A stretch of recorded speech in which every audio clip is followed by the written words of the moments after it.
आयुषी नेगी और आप देख रहे हैं देश प्रदेश का सबसे दमदार शो बात तो चुभेगी। राजनीति के हर अध्याय का पन्ना चुभने वाला वार पलटवार से होता है। विपक्ष के निशाने पर सत्ता में बैठा दल होता है तो सरकार की कमान संभालने वाली पार्टी विपक्ष पर हमला बोलती है। निकाय चुनाव के पहले दौर में हमने सपा और भाजपा के बीच की जुबानी जंग को गरमाते देखा और अब ये लड़ाई धीरे धीरे क्लाइमैक्स की तरफ बढ़ती जा रही है। सीएम योगी ने आज 4 जिलों में दूसरे दौर के निकाय चुनाव के लिए प्रचार किया। उन्होंने यहां बार बार कांवड़ यात्रा का जिक्र किया। सीएम ने कहा कि पहले पश्चिमी यूपी में कर्फ्यू की चर्चा होती थी तो अब नई पहचान कांवड़ यात्रा है। उन्होंने ये भी कहा कि अब उपद्रव नहीं बल्कि उत्सव यूपी की पहचान है और ऐसा सख्त कानून व्यवस्था की वजह से मुमकिन हुआ है। तो वहीं आज अखिलेश यादव की तरफ से यूपी की सियासत को लेकर कोई भी पलटवार सामने नहीं आया। वे कर्नाटक में सपा प्रत्याशी का प्रचार कर रहे थे। आज यूपी की राजनीति का माहौल गरमाने वाली हर खबर मैं आपको बताऊंगी, तो बने रहिए मेरे साथ और देखते रहिए बात तो चुभेगी।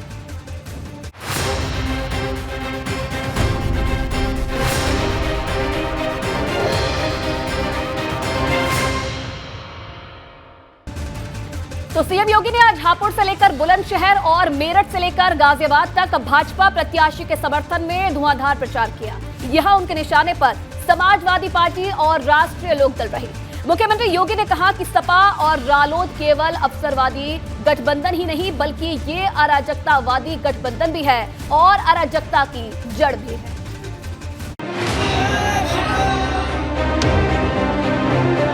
सपा और लोकदल तो केवल अवसरवादी गठबंधन ही नहीं है, ये अराजकतावादी गठबंधन भी है और अराजकता की जड़ भी है। सीएम योगी का अखिलेश जयंत पर सीधा प्रहार। अराजकता की जड़ पे जब मट्ठा डालने का काम किया जा रहा है तो इन लोगों को परेशानी हो रही है और इसीलिए आज मैं आपके पास आया हूं। पश्चिम के किले पर भगवा हुंकार। कर्फ्यू के लिए कोई जगह नहीं, कर्फ्यू का जगह आज उत्तर प्रदेश में कांवड़ यात्रा ने ले लिया है। भाइयों बहनों, कांवड़ यात्रा उत्तर प्रदेश की पहचान बन रही है। उपद्रव ने आज उत्सव उत्तर प्रदेश की पहचान बनते हैं। मेरठ में आर पार की चक्रव्यूह गर्जना। सपा, बसपा, लोकदल, कांग्रेस, ये जितने भी दल हैं, इन लोगों ने मेरठ को शोपीगंज की काली खुदी थी और जब आपकी अपनी सरकार आई तो मेरठ से शोपीगंज का कलंक समाप्त हुआ। आज मेरठ में सर्वत्र शांति है। दूसरे चरण में मुख्यमंत्री का धुआंधार प्रचार। आज उत्तर प्रदेश की पहचान सुशासन के नाम से बन रही है। उत्तर प्रदेश की पहचान विकास की सकारात्मक सोच के आधार पर बन रही है। आज उत्तर प्रदेश की पहचान राष्ट्रवाद के आधार पर बन रही है। आज उत्तर प्रदेश ने तय किया कि उत्तर प्रदेश आप उपद्रव को बर्दाश्त नहीं करेगा। हापुड़ से गाजियाबाद तक वोटर से सीधी बात। नगर निकाय चुनाव कल पहले चरण का चुनाव संपन्न हो गया। लोग उसे कहते थे कि चुनाव आ रहा है, कोरोना फिर आ जाएगा। मैंने कहा कोरोना यहाँ कुछ नहीं बिगाड़ पाएगा। कोरोना को हमने कैद कर दिया। उपद्रव बनाम उत्सव, चुनाव का सबसे बड़ा संदेश। माफिया नहीं, महोत्सव उत्तर प्रदेश की पहचान बन रहे हैं और विकास के पथ पर नित्य नए प्रतिमान को स्थापित करने के लिए उत्तर प्रदेश ने अब छलांग लगाई। अखिलेश जयंत को योगी चैलेंज।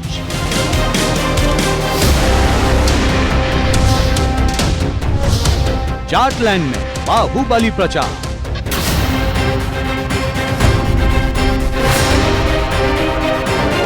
बात तो चुभेगी।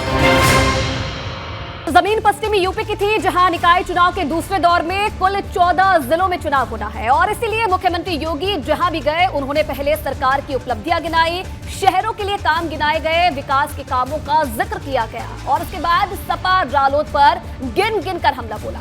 उन्होंने कहा कि अब यूपी माफिया का नहीं बल्कि महोत्सव का प्रदेश बन गया है और इसी वजह से अराजकतावादियों की नींद उड़ी।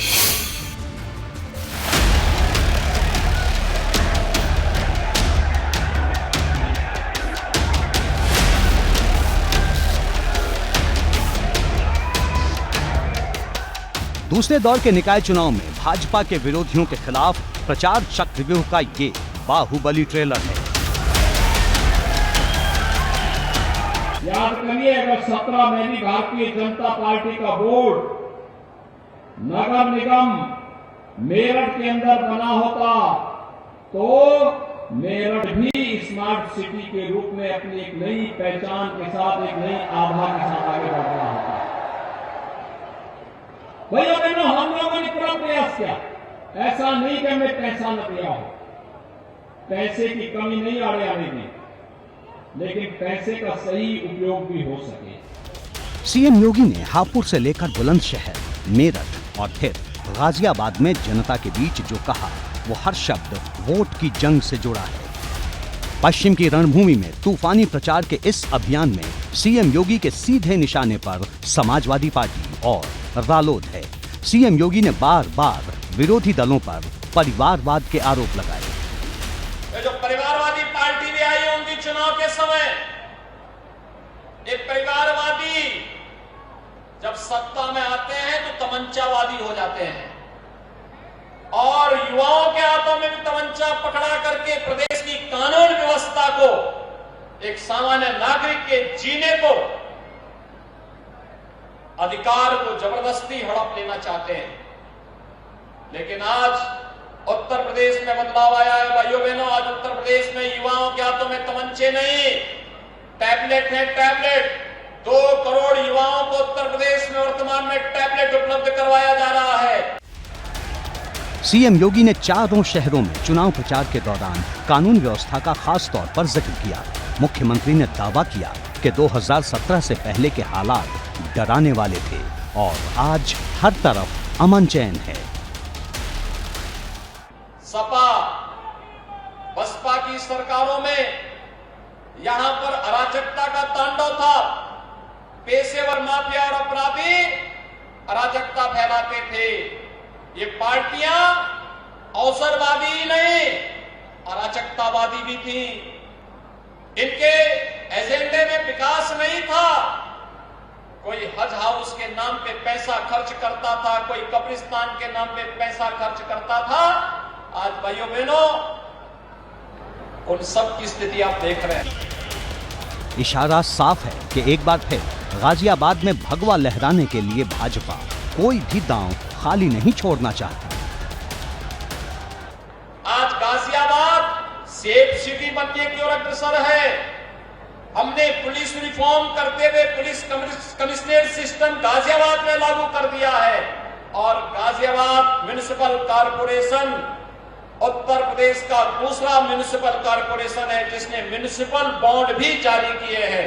ये अपने आप में किसी भी म्युनिसिपल कॉर्पोरेशन के लिए एक बहुत गौरव की बात होती है कि उस म्युनिसिपल कॉर्पोरेशन का अपना बॉन्ड जारी हुआ है और गाजियाबाद का अपना बॉन्ड जारी हुआ है। सीएम योगी ने गाजियाबाद में कहा कि अब शहरों के बीच दूरियां कम हुई हैं और सफर फर्राटेदार हो चुका है। जो और तेज होगा ये तय है।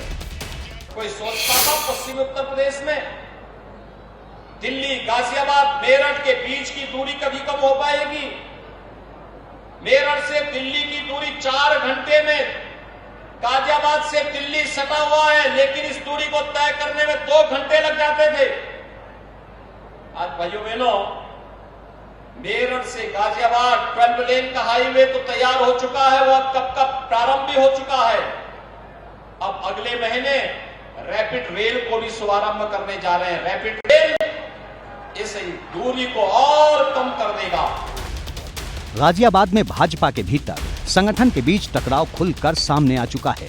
यहां मारपीट तक की नौबत आ गई थी। टिकट बंटवारे के बाद पार्टी के भीतर खुलकर दो गुट आमने सामने आ गए थे, लेकिन सीएम योगी ने भाजपा की अधिकृत मेयर प्रत्याशी सुनीता दयाल की जमकर तारीफ की। उन्होंने कहा कि सुनीता एक सामान्य और जिम्मेदार कार्यकर्ता है। जहां की जिम्मेदारी दी गई वहां पूरी निष्ठा के साथ कार्य कर रही थी और इस बार बार वे मांग करती थी कि उन्हें विधायक का प्रत्याशी बनाया जाए। बार उनकी डिमांड होती थी और हर बार किसी न किसी बहाने फिर कहा जाता था कि नहीं, उनके फलाने जिले में सहयोग की आवश्यकता है, वो फलाने जिले में सहयोग करेंगे प्रभारी के रूप में। और इस बार उनकी मेहनत के संगठन ने उन्हें महापौर पद के प्रत्याशी के रूप में एक सामान्य कार्यकर्ता को सम्मान देते हुए आपके बीच में उतारा है। भाइयों बहनों, अब भाजपा के अंदर बागी तेवर दिखा रहे तमाम गुटों के लिए सीएम योगी की तरफ से सीधा संदेश मिल चुका है। संदेश है कि अंतिम मंजिल पार्टी की जीत है और इसके लिए सबको काम करना ही होगा। एबीपी गंगा के लिए गाजियाबाद से शक्ति सिंह के साथ ब्यूरो रिपोर्ट। इटावा में समाजवादी पार्टी ने पूरी ताकत झोंक दी है। यहाँ खुद शिवपाल यादव जमकर पसीना बहा रहे हैं। कोशिश इस बात की है कि हर निकाय में सपा का झंडा लहराया जा सके। इसके लिए रूठों को मनाया जा रहा है तो हर वोटर के दरवाजे तक दस्तक दी जा रही है। जहां टिकट बंटवारे को लेकर खींचतान की स्थिति है, वहां भी माहौल शांत करने में वो जुटे हैं जिससे पार्टी की जीत तय की जा सके। और आज इटावा में शिवपाल ने पूरे तामझाम के साथ पूर्व सपा जिलाध्यक्ष की समर्थकों के साथ घर वापसी कराई।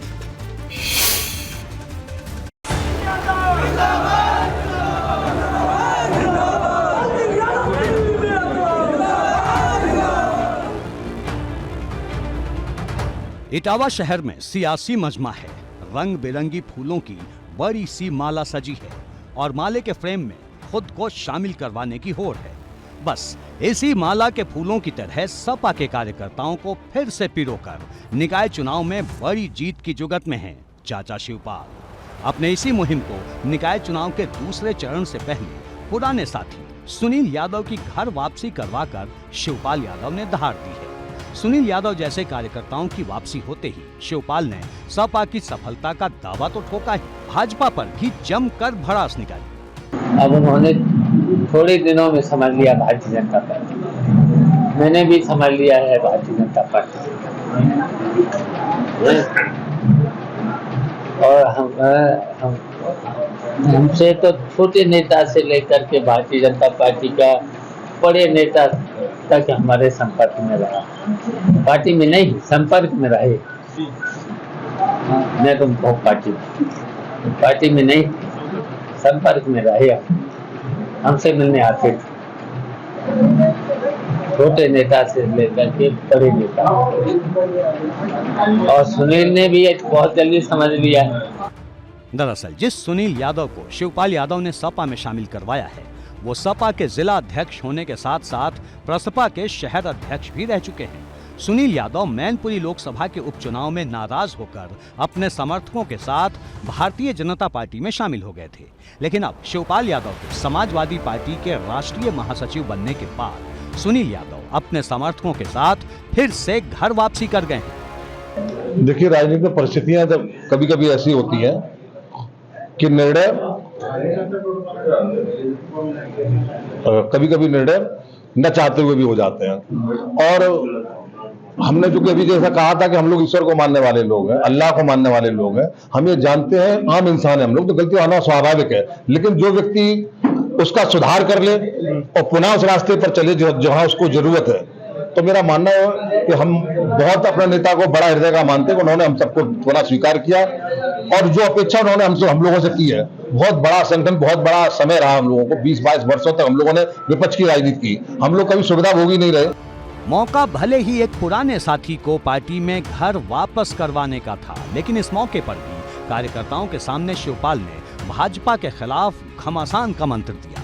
जाहिर है वक्त निकाय युद्ध का है, लेकिन बिसात 2024 की बिछाई जा रही है, क्योंकि गुरुवार को भी इटावा की धरती पर शिवपाल यादव ने 2024 की हुंकार भरी थी। दरअसल मैनपुरी उपचुनाव के बाद चाचा भतीजे सारे आपसी गिले शिकवे भुलाकर एक साथ आए तो शिवपाल ने अपनी पार्टी प्रगतिशील समाजवादी पार्टी का सपा में विलय कर मरते दम तक पार्टी में रहने का ऐलान भी कर दिया था। ऐसे में अखिलेश यादव ने शिवपाल यादव को महासचिव बनाकर सम्मान भी दिया और भरोसा भी जताया।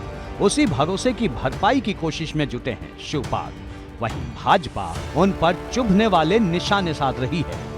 मुझे लगता है उन्हें आत्मचिंतन आत्मलोकन करना चाहिए कि पहले जो शिवपाल जी बोलते थे अखिलेश जी के बारे में वो उन्होंने कहाँ से सीखा था और अब पक्ष में बोलने लगे वो उन्होंने कहाँ से सीखा था। मुझे लगता है खुद दूसरों को आईना दिखाने से पहले खुद आईना देखना चाहिए। देखिए मुझे लगता है कि पार्टी के अंदर अगर सामंजस्य हो चाचा भतीजा में तो कुछ फ़ायदा हो सकता है। अगर अपने अपने प्रत्याशियों को जिताने के लिए अपनी अपनी ढपली बजा रहे होंगे तो पहले भी नुकसान होता रहा, बाद में भी नुकसान होगा। जिस घर की लड़ाई सड़कों पर आ चुकी है उसमें कितनी एकता रहेगी आगे आने वाले चुनाव बताएंगे। साफ है कि सपा की जीत की खातिर अपने गढ़ में पसीना बहा रहे शिवपाल पर सिर्फ सपा के दिग्गजों की ही नहीं बल्कि भाजपा की भी नजर है। अब सवाल है कि क्या 2024 के महाभारत में शिवपाल मैनपुरी उपचुनाव जैसी जीत की कामयाबी दूसरी जगहों पर भी दोहरा पाएंगे। एबीपी गंगा के लिए ब्यूरो। तो अगले साल यानी कि 2024 में होने वाले लोकसभा चुनाव से ठीक एक साल पहले हो रहे यूपी निकाय चुनाव को हर राजनीतिक दल अपनी ताकत के प्रदर्शन का मौका मान रहा है, जिसके लिए जोर आजमाइश भी जारी है। और हमेशा चुनावी मोड में रहने वाली भारतीय जनता पार्टी ने निकाय युद्ध में पूरी ताकत झोंक रखी है। लेकिन यूपी की दो सबसे बड़ी पार्टियां यानी कि सपा और बसपा का चुनावी मैदान में जो जोर दिखना चाहिए था वो जोर भाजपा के मुकाबले कमजोर नजर आ रहा है। और इसी बीच खबर ये आ रही है कि कानपुर के सियासी संग्राम में 9 मई को अखिलेश और डिंपल पूरी तैयारी के साथ प्रचार के मैदान में नजर आएंगे।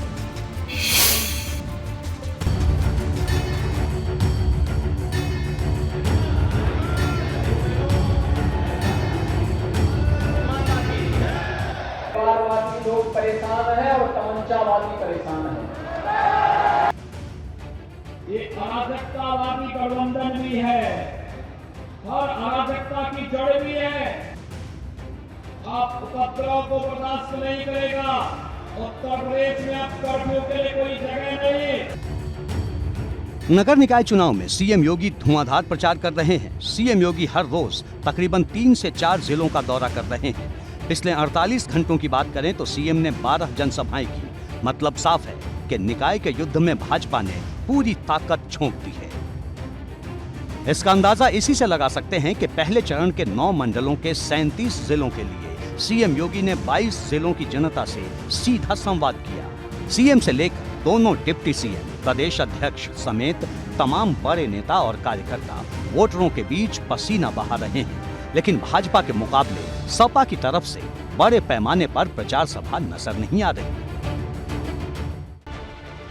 अब सवाल उठ रहे हैं कि अखिलेश यादव निकाय चुनाव की आंधी में धुआंधार प्रचार क्यों नहीं कर रहे और बसपा अध्यक्ष मायावती ने शुरू से ही प्रचार से दूरी क्यों बना रखी है। कांग्रेस की बात करें तो पार्टी के दिग्गज नेता अभी भी प्रचार से दूर हैं। पार्टी की यूपी प्रभारी प्रियंका गांधी वाड्रा ने भी अब तक कोई सभा नहीं की है।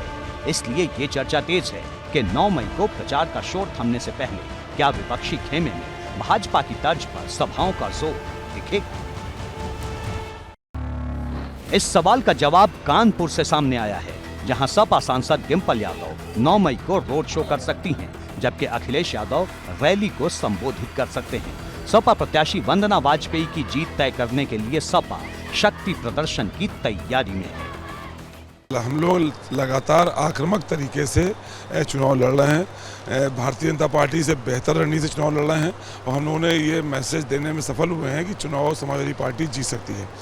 ये हमारे बड़े नेताओं की भी कृपा है कि उन्होंने भी अपने कार्यक्रम देना शुरू कर दिया है और समाजवादी पार्टी जो चुनावी जो कार्यक्रम का जो अंत करेगी वो बड़े नेताओं के कार्यक्रमों से ही करेगी। अखिलेश जी और डिंपल जी कब रोड शो करते या चुनावी जनसभा करते हुए दिखाई पड़ेंगे कानपुर? अब तो 4-5 दिन का चुनाव बचा है। आज हम लोग 5 तारीख को खड़े हैं तो दिन ही 4 हैं, तो इंतजार करिए। हमें लगता है 7, 8, 9 में सारे ही बड़े नेता कानपुर शहर में होंगे। उधर 9 मई को प्रचार के आखिरी दिन भाजपा भी कानपुर में अपने स्टार प्रचारकों को उतारने में जुटी है। इस दिन सीएम योगी ब्राह्मण बहुल सीट किदवई नगर विधानसभा क्षेत्र में जनसभा करेंगे। 3 दिनों में एक तो हमारे बड़े नेताओं की सभा है। आज माननीय स्वतंत्र देव सिंह जी कानपुर में हैं, कल भी रहेंगे। कल माननीय केशव मौर्य जी उप मुख्यमंत्री जी हैं, पिछले दिनों ब्रजेश पाठक जी थे, और 9 तारीख को उत्तर प्रदेश के यशस्वी मुख्यमंत्री योगी आदित्यनाथ जी किदवई नगर में एक जनसभा को संबोधित करेंगे। और उसके बाद पूरा हम घर घर कैंपेन 7 से 9 तक हमारा विशेष 7-8 2 दिन में हम घर घर मतदाता पर्ची पहुंचाना है, और 11 तारीख को हर मतदाता से संपर्क करके हमको वोट डलवाना और भारतीय जनता पार्टी का ऐतिहासिक विजय नगर निगम में और सभी वार्डों में दिलानी। कानपुर में समाजवादी पार्टी को लगता है कि वो भाजपा को टक्कर देने की स्थिति में है, लिहाजा इस सीट पर सपा ने अपना पूरा जोर लगाने का मन बनाया है।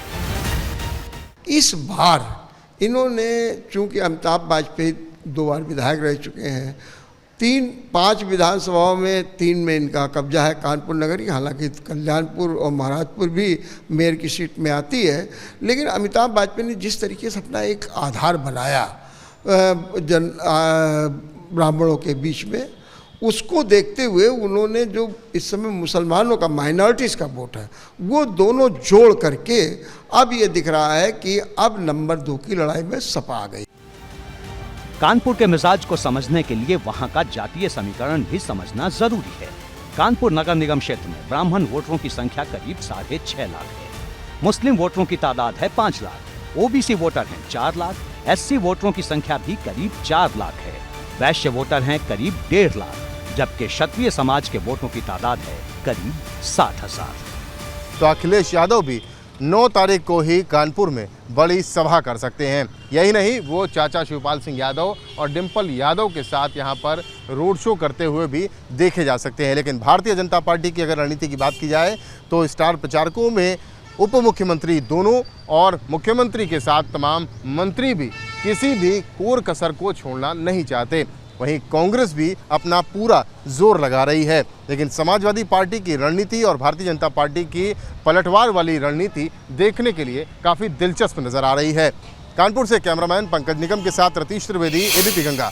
स्काई युद्ध को फतेह करने के लिए भाजपा अपने पश्चिम प्लान पर जबरदस्त काम कर रही है। निकाय चुनाव के पहले चरण के ठीक 1 दिन बाद भाजपा ने बसपा और सपा के कई नेताओं को पार्टी में शामिल कराया, क्योंकि भाजपा जानती है कि पश्चिम के किले को बिना भेदे हुए बड़ी जीत हासिल नहीं की जा सकती। 2017 के निकाय चुनाव की अगर बात करें तो 16 नगर निगम पर भाजपा ने 14 पर जीत हासिल की थी, लेकिन मेरठ के किले को नहीं भेद पाई थी। लिहाजा भाजपा ने इस बार पश्चिम को पाने के लिए साम दाम दंड भेद सभी चालें चल दी।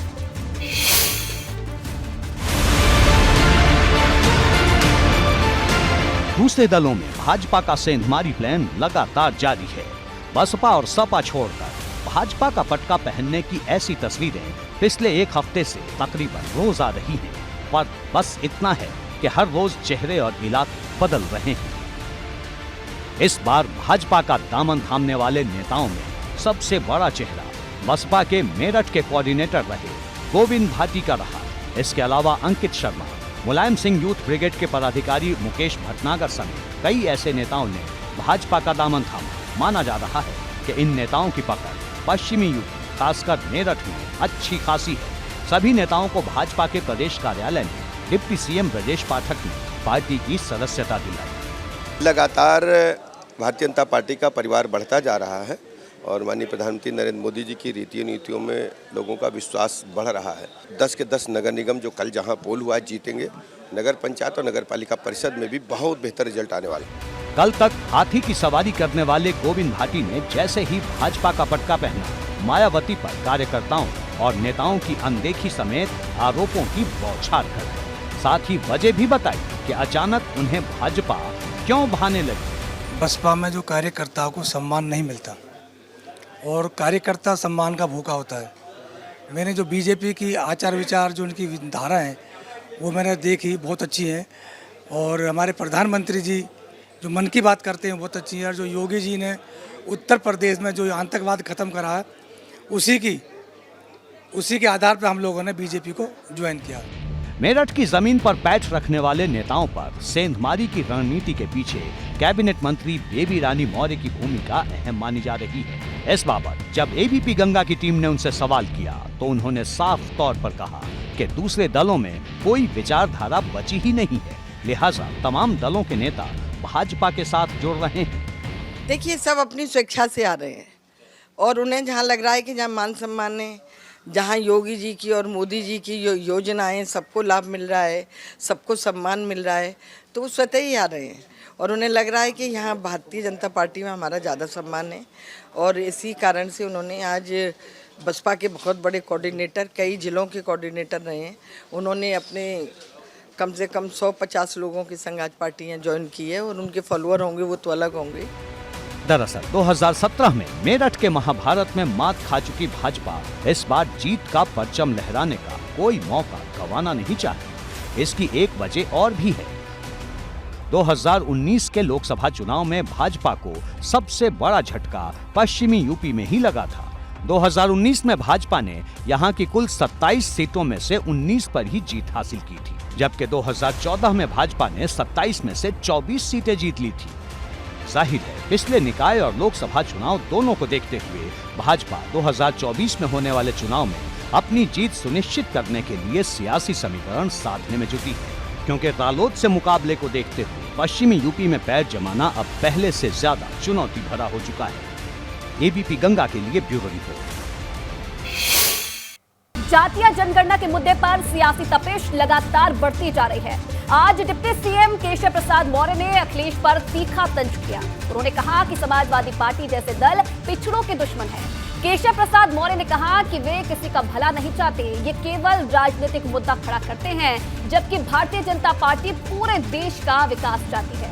केशव प्रसाद मौर्य ने अखिलेश यादव के भाजपा पर किए गए हमले का जवाब दे रहे थे। कल सपा अध्यक्ष ने कहा था कि भाजपा पिछड़ों का भला नहीं चाहती।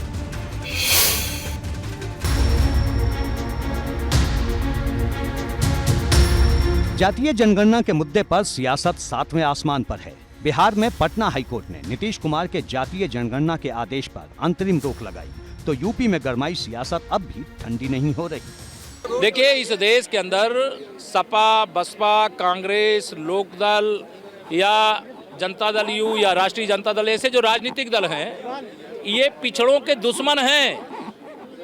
ये किसी का भला नहीं चाहते हैं। ये केवल राजनीतिक मुद्दा खड़ा करते हैं कि मोदी जी जो सबका साथ सबका विकास करते हैं, उनके खिलाफ कौन सा मुद्दा मिल जाए। राज्य के उप मुख्यमंत्री केशव प्रसाद मौर्य के तेवर बता रहे हैं कि सपा की जातीय जनगणना वाली मुहिम को लेकर आने वाले दिनों में कैसी राजनीति होने वाली है। केशव प्रसाद मौर्य ने कहा कि विरोधी दलों की सोच छोटे दायरों में सिमटी है, जबकि भाजपा देश की बात करती है। माननीय उच्च न्यायालय ने कोई आदेश दिया है तो मैं उस पर कोई टिप्पणी भी नहीं करना चाहता, लेकिन हमारी सरकार की कोशिश है 152 करोड़ हिंदुस्तान वासियों को जब मोदी जी सोचते हैं तो उनको ध्यान में रखकर सोचते हैं, और आदरणीय योगी जी के नेतृत्व में जब हम लोग कोई निर्णय लेते हैं तो 25 करोड़ उत्तर प्रदेश वासियों को। इससे पहले जातीय जनगणना पर बिहार में हाई कोर्ट की अंतरिम रोक पर गुरुवार को सपा अध्यक्ष अखिलेश यादव ने एबीपी नेटवर्क से खुलकर बात की थी। उन्होंने कहा था कि भाजपा अपनी सरकार में एक दिन जातीय जनगणना करवाएगी, क्योंकि इस मुहिम का आगे जाना तय है। ये आप मेरी बात नोट कर लीजिए, 24 से पहले भारतीय जनता पार्टी खुद अनाउंस करेगी कि हम जातीय जनगणना करेंगे, और अगर वो जातीय जनगणना के लिए सामने नहीं आ रहे हैं तो समाजवादी पार्टी और समाजवादी विचारधारा के जितने लोग हैं, देश के जितने भी नेता हैं जो सामाजिक न्याय की बात कर रहे हैं, मैं उन सबसे भी कहूँगा और समाजवादी पार्टी आगे निकलेगी जिससे जातीय जनगणना हो सके। और जातीय जनगणना इसलिए ज़रूरी है कि भारतीय जनता पार्टी के लोग बहुत ही कमाल के लोग हैं। ये दूसरों पे आरोप लगाते हैं कि जाति के आधार पे आप काम करते हैं, लेकिन सबसे ज़्यादा जातिवादी पार्टी अगर कोई देश में है तो वो भारतीय जनता पार्टी है। साफ है कि जातीय जनगणना के मुद्दे पर शुरू सियासत फिलहाल थमने वाली नहीं है। एबीपी गंगा के लिए ब्यूरो रिपोर्ट। तो निकाय चुनाव का मुकाबला यूं तो भाजपा, सपा से लेकर बसपा और कांग्रेस जैसे दलों के बीच है, लेकिन भाजपा और सपा के बीच सबसे ज्यादा चुभने वाली भिड़ंत हो रही है। हालत यह है कि भाजपा के दिग्गज नेता जहां भी जा रहे हैं, वे अखिलेश यादव पर सीधा हमला करने से नहीं चूकते। ये एक बड़ी रणनीति का हिस्सा लग रहा है, जिससे मुकाबले को दो तरफा रखा जा सके।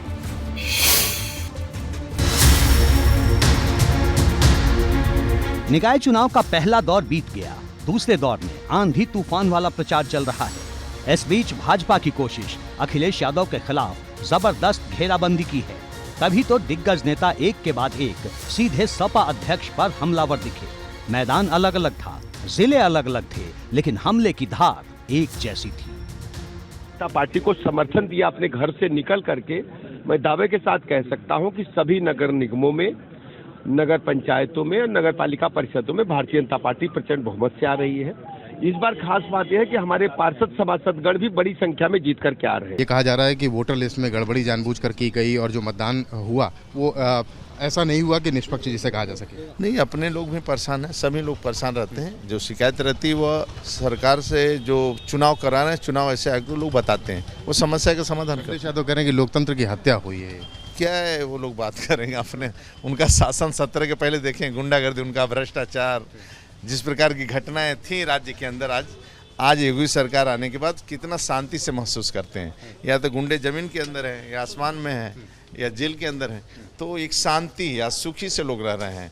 12 बजे रात को सोना पहनकर, जेवर पहनकर लड़की अपनी गाड़ी से कानपुर से सिकंदरा जा सकती, कोई बोल नहीं सकता। दरअसल अखिलेश यादव ने एबीपी गंगा से बातचीत में निष्पक्ष चुनाव के दावे पर सवाल खड़े किए थे। उन्होंने चुनाव में गड़बड़ी के आरोप लगाए थे। सुबह से प्रशासन और पुलिस इस कोशिश में लगा था कि वोट डालने लोग न जाएं, और अगर वोट डालने के लिए लोग भी निकले तो पुलिस को किसने अधिकार दिए कि उनकी आप वोटर आईडी चेक करेंगे, उन्हें लाइन में अगर वो खड़े हैं उनको आप रोकेंगे, और ख़ासकर उन इलाकों में जो समाजवादी पार्टी के वोटर थे। समाजवादी पार्टी से मुस्लिम मतदाताओं को जानबूझ करके इन्होंने रोका।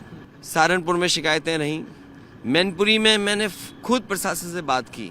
वोट पड़ने के बाद बीजेपी के कार्यकर्ता पुलिस के इशारे पर बूथों में घुस गए और कब्जा कर रहे थे, लेकिन उसके बावजूद भी भारतीय जनता पार्टी की बुरी हार हुई है। भाजपा इन आरोपों पर तीखे पलटवार करती दिखी। डिप्टी सीएम ब्रजेश पाठक और स्वतंत्र देव सिंह ने सपा पर तीखा हमला किया। उनको न कहने को कुछ जनता के पास है, न कोई उनका कोई एजेंडा है, न कोई नीति है। विपक्षी दल खासकर समाजवादी बुरी तरह से फ्लाप्सो साबित हुए हैं। उनकी गुंडई से, उनकी अराजकता से जनता आज भी सिहर उठती, उनको उनकी अराजकता भले आरंभ को भूली नहीं है। आपको पता है, आप भी भैया परीक्षण कर लो, हर स्थिति में निष्पक्ष पारदर्शी चुनाव हो। हमारी सरकार ने हर तरह से निर्वाचन आयोग को सहयोग किया। वो स्वयं कंफ्यूज्ड रहे। समाजवादी पार्टी अपना निर्णय ही तय नहीं कर पाती है। वो घर जाकर के कुछ दूसरा निर्णय लेते हैं, मैदान में आके दूसरा निर्णय लेते हैं। कई जगह उनके प्रत्याशी नहीं है। आर पार की जंग के बीच बयानों का ये चक्रव्यूह इस बात का साफ इशारा है कि अगले दौर के निकाय चुनाव की लड़ाई क्लाइमेक्स पर पहुंचने वाली है। एबीपी गंगा के लिए ब्यूरो रिपोर्ट। बात रामपुर की, तो रामपुर के स्वार विधानसभा सीट पर उपचुनाव हो रहे हैं। यहां 10 मई को मतदान होना है और चुनाव प्रचार अंतिम दौर में चल रहा है। लेकिन अभी तक भाजपा गठबंधन के अपना दल एस के प्रत्याशी शफीक अहमद अंसारी के चुनाव प्रचार से नवाब हैदर अली खान उर्फ हमजा मियां दूरी बनाए हुए हैं। स्वार में अपना दल एस प्रत्याशी का ऐलान होने के बाद से टिकट न मिलने से हमजा मियां का दिल टूटा है और वो खामोश थे। आज हमजा मियां ने पहली बार किसी न्यूज चैनल से बात की।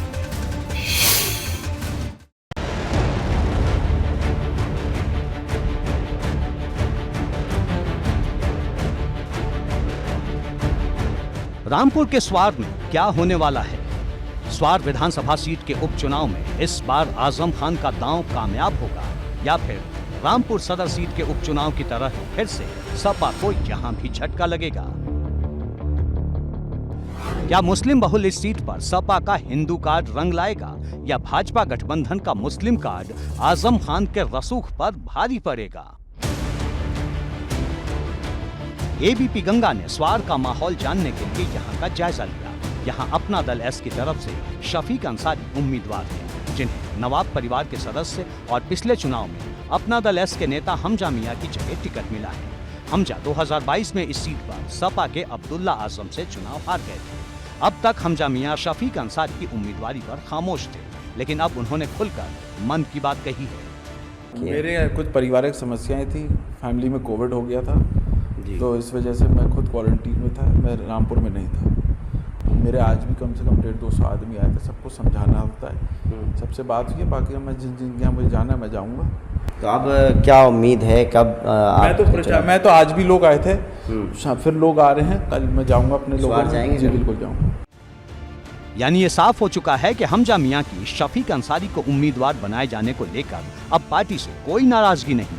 हालांकि हमजा ने ये भी साफ कर दिया जबकि वे भी चाहते थे कि उन्हें यहाँ प्रत्याशी बनाया जाए। देखिए, दिल टूटना ना टूटना ये राजनीति है। अब बाकी नसीब का भी खेल होता है।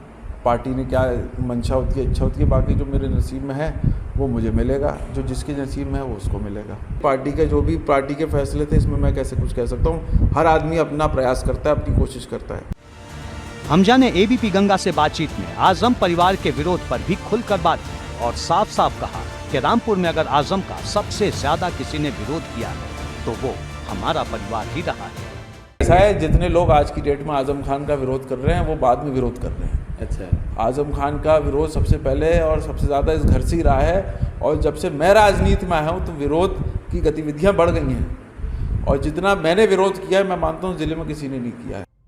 इससे पहले स्वार सीट के उपचुनाव में हमजा के पिता नवाब काजिम अली खान और नावेद मियां ने भी खुलकर अपना दल एस के प्रत्याशी का समर्थन करने का ऐलान किया था। 1 मई को शफीक अंसारी ने काजिम अली खान से मुलाकात की थी। उसकी पार्टी ये कहती है कि हम मुसलमानों का समर्थन करते हैं। उसकी पार्टी ने तो सबसे ज़्यादा मुसलमानों का विनाश किया रामपुर में। हर इंसान पहले अपने घर को देखता है। रामपुर के बाहर क्या हो रहा है वो तो मैं बाद में देखूंगा, मगर पहले अपने घर को तो देखूं, अपने ज़िले को तो देखूं। और यहाँ कौन सी सरकार ने यहाँ सुकून पैदा किया, मैं तो उसके साथ हूँ। और जिस सरकार ने यहाँ मुसलमानों के ऊपर जुल्म किए थे मैं उसका विरोध करूँगा। स्वार का मुकाबला नवाब परिवार की तरफ से अपना दल एस के प्रत्याशी को मिले खुले समर्थन के बाद और दिलचस्प हो गया है। हालांकि आजम खान ने पहले ही रामपुर में निकाय चुनाव के प्रचार के दौरान इमोशनल कार्ड चल रखा है। अलावा उस मालिक के न डरे थे न डरे हैं, बस उसी के आगे झुके थे, उसी के आगे झुकेंगे। ने पार्लियामेंट जीती है, विधानसभा भी जीती है और इंशाल्लाह ये चेयरमैन भी जीतेंगे। अब रामपुर के मुकाबले में अंगारे बनाम आंसू की परीक्षा होनी है और निकाय चुनाव के साथ ही स्वार विधानसभा उपचुनाव के नतीजे पर भी सबकी नजरें टिकी रहेंगी। एबीपी गंगा के लिए रामपुर से उबैदुर रहमान की रिपोर्ट। और अब बात पूर्वांचल की, तो पूर्वांचल के बलिया में दूसरे दौर में वोटिंग होनी है। यहां सीएम योगी आदित्यनाथ की रैली के बाद चुनावी माहौल गर्मा चुका है। यहां सपा के दिग्गजों ने भी चक्रव्यूह को मजबूत करना शुरू कर दिया है, लेकिन यहां भी समाजवादी पार्टी आपसी खींचतान की शिकार है। पार्टी के दिग्गज नेता नारद राय सपा के अधिकृत प्रत्याशी की जगह निर्दलीय प्रत्याशी के पक्ष में खड़े हैं, जिसने चुनावी टक्कर को दिलचस्प बना दिया है। यहां भाजपा, सपा और बसपा के बीच त्रिकोणीय मुकाबला है।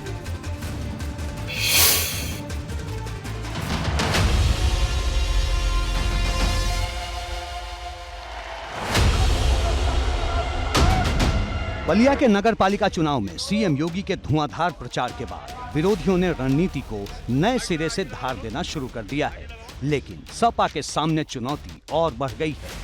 वजह है अखिलेश के करीबी माने जाने वाले पार्टी नेता नारद राय का सपा के प्रत्याशी का समर्थन नहीं करना। भाजपा ने बलिया से संत कुमार गुप्ता और मिठाई लाल को उम्मीदवार बनाया है, जबकि बसपा ने सपा के बागी निषिद्ध श्रीवास्तव और निशु को मैदान में उतारा है। सपा ने लक्ष्मण गुप्ता को अपना प्रत्याशी बनाया है, लेकिन टिकट बंटवारे में अपनी पसंद के उम्मीदवार पर मुहर नहीं लगने से नारद राय सपा के बागी और निर्दलीय उम्मीदवार संजय उपाध्याय के पक्ष में खड़े हो गए हैं। समाजवादी पार्टी मजबूती से लड़ रही है। सिंबल नहीं है संजय उपाध्याय के पास, लेकिन माननीय अखिलेश यादव जी की मनसा है, हमारी मनसा है और एक एक कार्यकर्ता की मनसा है कि बलिया नगर पालिका परिषद पे फिर भारतीय जनता पार्टी का कब्जा न होने पाए, क्योंकि भारतीय जनता पार्टी के कार्यकाल में ही पिछले 6 साल में कोई भी काम बताने लायक नहीं हुआ है। यानी सपा की साइकिल को निर्दलीय सपा के बागी की तरफ से इंजन की चुनौती है। नारद राय सपा सरकार में मंत्री रहे हैं, पार्टी के दिग्गज नेताओं में गिनती होती है, लेकिन अपनी पसंद पर मुहर नहीं लगने को लेकर अपनी नाराजगी खुले तौर पर दिखा रहे हैं। वे खुलकर बागी सपा उम्मीदवार के लिए प्रचार कर रहे हैं। जितना ही कहूँगा कि साइकिल भी हमारी है और रेल का इंजन भी हमारा है। आज रेल का इंजन ही भारतीय जनता पार्टी को हरा रहा है। साइकिल की प्रतिष्ठा बचाने के लिए थोड़े देर के लिए साइकिल को हम लोग जिस तरह से गांव के रहने वाले लोग साइकिल को ट्रेन में बांध करके शहर ले आते हैं और फिर गांव अपने स्टेशन पर जाते हैं तो साइकिल को उतार करके घर चले जाते हैं। 11 तारीख तक साइकिल को समाजवादी पार्टी के कार्यकर्ताओं ने रेल में बांध देने का काम किया है। नारद राय की माने तो सपा यहां मजबूती से नगर पालिका का चुनाव लड़ रही है। दलील है कि भले संजय उपाध्याय के पास सिंबल नहीं, लेकिन अखिलेश का आशीर्वाद उन्हीं के साथ है। लक्ष्मण गुप्ता आपका भाई है, यहाँ 18 घंटा हम लोग सुबह से शाम, सुबह 6 बजे से लेकर 12 बजे रात तक जनता के बीच में रहने का काम करते, पूरा बलिया जानती है। यह सर्वविदित है कि लक्ष्मण गुप्ता आम जनता के बीच में 18 घंटा मेहनत करते हैं, इसलिए मुझको विश्वास और भरोसा है कि जनता हमको जरूर अपना आशीर्वाद देगी, क्योंकि जनता अपना मालिक नहीं खोजती है। समाजवादी पार्टी के राष्ट्रीय अध्यक्ष ने सिंबल दिया है, सिंबल लक्ष्मण गुप्ता को दिया है, तो जिसको सिंबल दिया वही राष्ट्रीय अध्यक्ष जी का प्रत्याशी है। उसमें माननीय नारद राय जी चूँकि समाजवादी पार्टी के वरिष्ठ नेता हैं, जो निर्दल उम्मीदवार का उन्होंने वोट मांग रहे हैं, ये सच बात है कि वह समाजवादी पार्टी का विरोध कर रहे हैं, राष्ट्रीय अध्यक्ष का विरोध कर रहे हैं। जो सिंबल का विरोध कर रहा है वह अखिलेश यादव जी का विरोध कर रहा है। वो अनुशासनहीनता के दायरे में आ रहे हैं, पार्टी विरोधी गतिविधियों में लिप्त है। उधर सपा उम्मीदवार लक्ष्मण गुप्ता कह रहे हैं कि जब नारद राय अखिलेश यादव के ही साथ खड़े नहीं तो हम। कर्नाटक के विधानसभा चुनाव के प्रचार के मैदान में यूपी के बड़े सियासी दिग्गजों के बयान सुर्खियों में हैं। अमेठी की सांसद और केंद्रीय मंत्री स्मृति ईरानी ने यूपी कांग्रेस की प्रभारी प्रियंका गांधी वाड्रा पर चुभने वाला हमला बोला है। मामला भाजपा के बजरंग बली दांव से जुड़ा है, जिसे लेकर कांग्रेस भाजपा पर हमलावर है। इस मुद्दे पर प्रियंका गांधी वाड्रा के तीखे हमले पर स्मृति ईरानी ने पलटवार किया।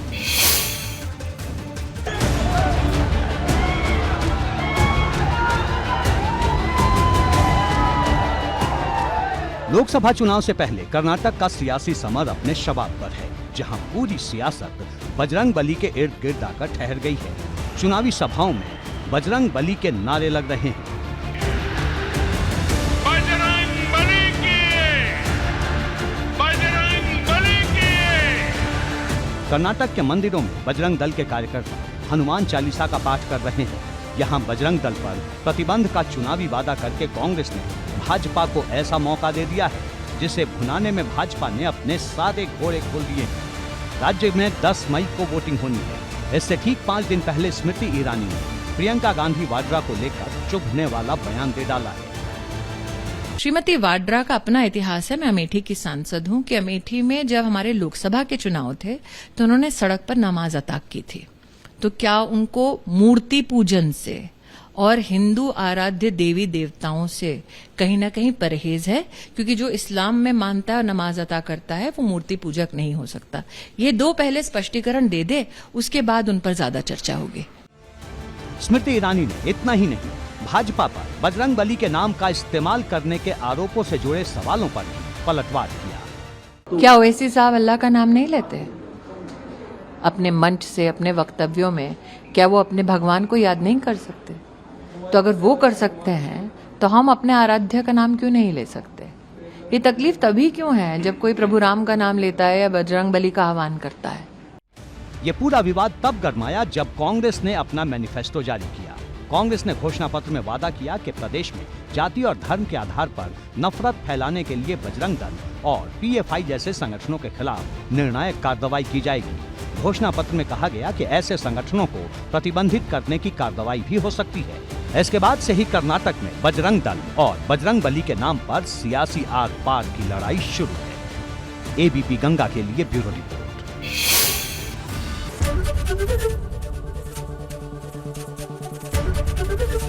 एबीपी गंगा, खबर आपकी, जुबान आपकी।